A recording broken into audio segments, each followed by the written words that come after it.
Skin Hunger, Part 2. I had to learn how to hug people. I wasn't raised that way.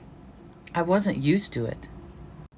You basically have to reprogram yourself to accept affection, to accept people who give you a hug because they're glad to see you. I was raised by the generation where it was more of signs that you were given that showed you you were loved instead of words. To know that someone was there to protect you, to keep a roof over your head, to keep food in your belly. Growing up, that was a sign of love that was unspoken, but we all knew it. As we ventured out into the world, having people who wanted to hug you was something we had to learn how to do. Having someone come at you with arms open, you didn't know what was going to happen. As you started to learn how, and realize how good it felt to have someone hug you. But you don't know how to hug someone else.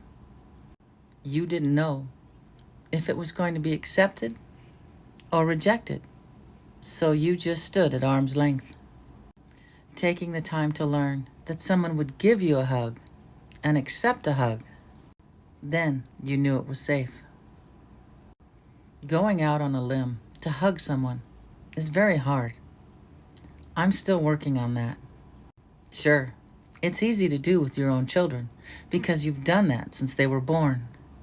But with a coworker who you can see is in pain, you question how to react to it. It's tough. And you feel alone because you don't know where you stand. Do you comfort someone? Or do you stand by and try to assess the situation? Sometimes we stand back for too long and we come across as the asshole. But we don't know.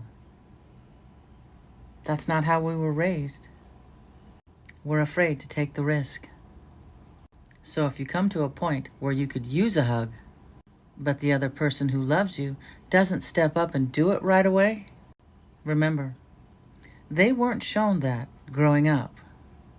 They got accustomed to knowing they were loved by actions of survival, food, shelter, clothing.